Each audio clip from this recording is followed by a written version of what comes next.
Sorry about that. I had my mic off a minute there. So I just wanted to show you something really fun, really quick. I know this is usually a gaming channel stream and whatnot, but I usually have like the background, the video broadcast app with the AI green screen in the background with some new gameplay and stuff when I usually do my live videos. Go ahead and like and subscribe to my YouTube channel. Just get everything started.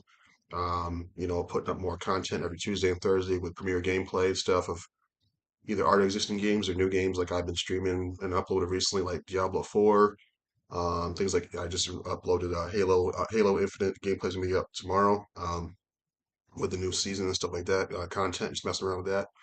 Um, gonna be doing some more Call of Duty stuff, videos and whatnot, and live gameplay and streams and whatnot.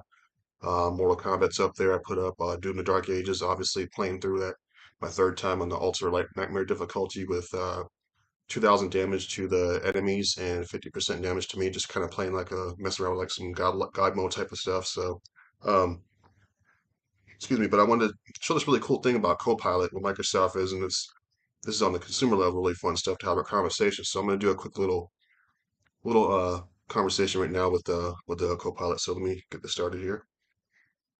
I'm just going to ask you random questions and whatnot.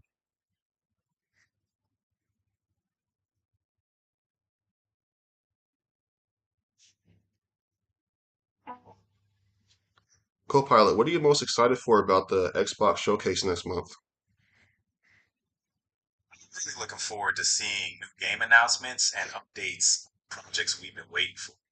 It's always cool to see the latest in gaming tech and maybe even some surprise reveals. What about you? What gets you hyped for the showcase?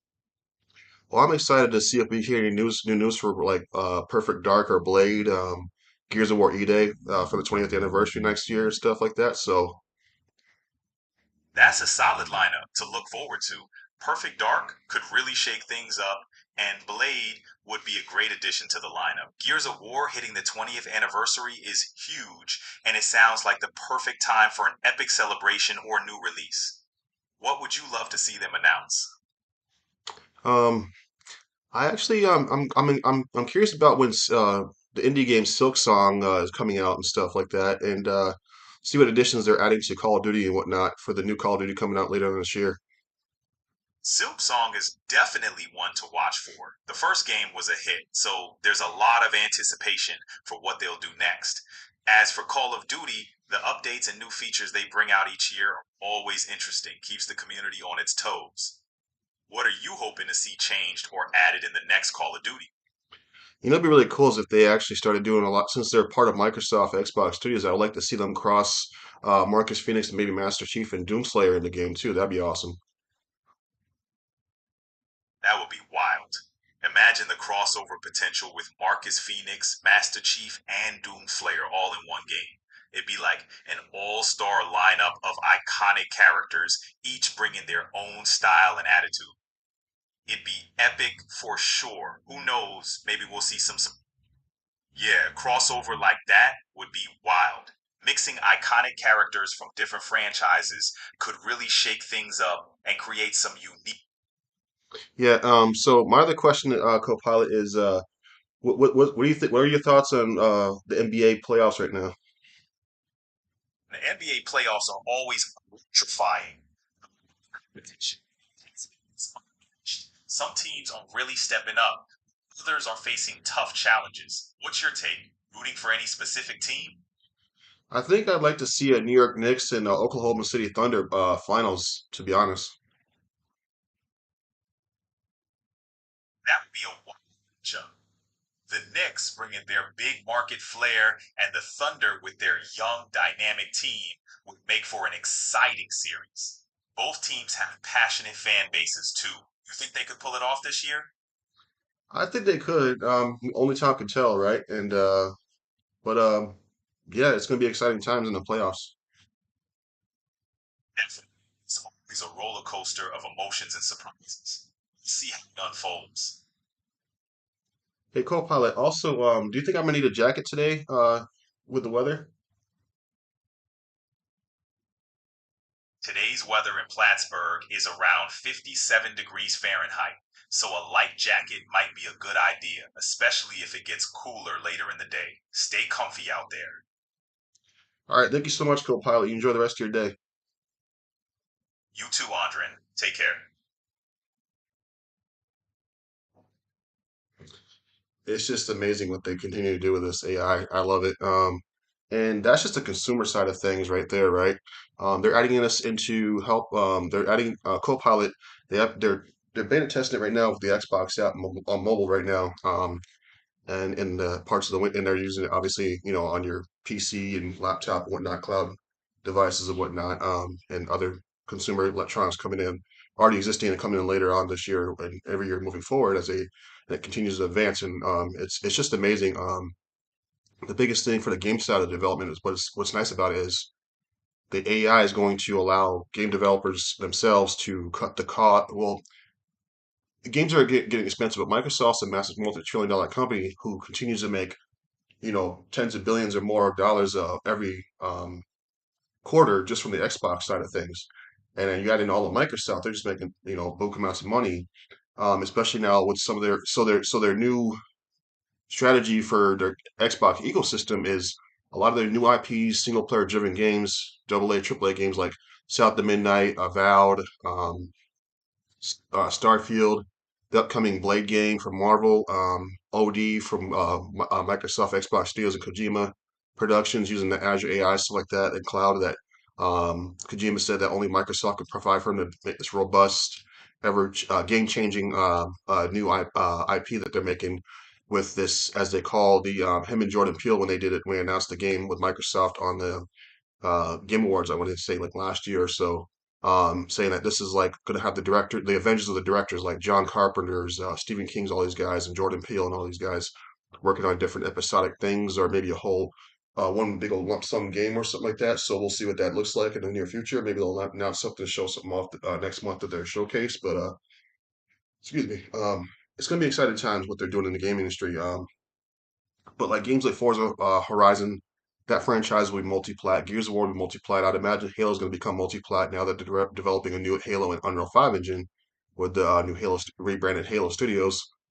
And obviously now that Microsoft owns Activision Blizzard King, they own Call of Duty, Doom. I mean, yeah, they own Doom, which is ZeniMax Bethesda, but they own Diablo 4, Overwatch, all these big games, and obviously the biggest game, Minecraft, and also Sea of Thieves and things like that. Those games will always be multi-plat because that's their part of the strategy. It's a business at the end of the day. So, and if that business is working, the the top five selling games on their competitors' platform, the PlayStation 5 right now, are Xbox first-party games because Sony studios are too busy shutting down, unfortunately, cutting jobs, this and that, and everything. So there's no possible future for what's coming from Sony, if anything. I don't think, it's in research and development, but I don't think the PS6 is going to be coming out. That's just a lot of people in the industry's feelings about it. And I just feel like Sony's going to come out and say they're going to become a small third party developer for Xbox, PC, Steam, Nintendo Switch too. Which I mean, that would if that helps their some of the remaining studios, stay there and stay open and stuff, then so be it. That's cool. But Microsoft's strategy is like we're going to put these online cooperative multiplayer free to play games everywhere, right? Whereas we keep in house some of our indie games exclusive, some of our third party partnered exclusive games, single player based. So a lot of the single player stuff is going to stay exclusive to the Xbox ecosystem, is what I'm looking at. Like the names I mentioned, like Fable and stuff like that as well. They'll in Everwild, they'll remain, those things will remain first party. Multiplayer, they're going to be everywhere, which I'm okay with because I feel like multiplayer games are just like fighting games. They do belong to be everywhere and whatnot, so that's cool. Microsoft Flight Simulator will stay Xbox and PC and cloud exclusive, obviously. So that's just my thought on that. But what they're doing, what I was getting into really quick before I end this live stream is I just wanted to touch base on that. I just got done watching the Microsoft Build event opening keynote with Satya Nadella, and I did a live stream on that that you can find on the channel as well later on. But and they had the build event throughout the day, throughout the rest of this week and stuff. Talking about new AI, cloud, software services, cybersecurity, discovery, space exploration, what they're using for AI and stuff. They had Elon Musk talk on there talking with Microsoft about how he's partnered with those guys with the next generation AI. NVIDIA's CEO, he came on there talking about how him and Microsoft launched the world's largest AI and supercomputer in the world last year and stuff. So, and that's doing phenomenal things. So that's really amazing. So the biggest thing, Microsoft continues to have next gen patented technology like HPU chipset, NPU, AI, stuff like that. They're light years ahead of everybody else, they just broke ground with their after 17 years of building it. As you saw recent months ago, they just broke ground on their next gen patent of their next gen quantum computing machine learning AI chipset that's going into next gen gaming PCs, Xbox PC hybrids in the future, other other like big supercomputers, things like that. Whatever they want to put in, it's there, which is amazing. So the AI side of things is basically going to it takes 5 to 6 years or more to make a game. These games are budgeted like $300 to $400 million for like a game the size of Halo Infinite. A game that's obviously they just GTA just announced in their shareholder holdings that it costs them $1 billion for GTA 6 to be developed and stuff. So and everything's going up and hardware's going up in prices in the gaming industry. And some game prices are going up, but some game prices are staying $50 to $60, whatever. So the bit that's the best, and people love Game Pass because it's $20 a month, or you can get every 3 months for $50, every 3 months and stuff, and just let them stack up and have Game Pass for like years to come if you want to. Microsoft allows it. There's guys I know that have Game Pass through 2030 or something like that. So, oh, excuse me again, sorry about that. But it's the best value in gaming. You got over 1,000 games, day and date, new games coming into service. Microsoft still allows you to buy your games on Xbox, Windows, PC, Steam, Epic Game Stores. So wherever you want to buy it, mobile, all that stuff. So really amazing stuff. But the AI is going to help these developers cut that time to build the game in half is and still be as good as the quality games are now, make even a bigger, better quality game so they can continue to so they can push out maybe 2 games out of that same studio in a year and stuff and continue just to add even more content is what my take is out of it is and cut the time frame to get more product out there on a more consistent basis as well, because these games take a while to make. So now with AI, the AI can help them develop it with the coding, offsetting like assets back out in the cloud, do the rendering, graphics setups, just stress testing things if it need to be, running the process, like running the like doing the foliage and stuff, the weatherization, everything.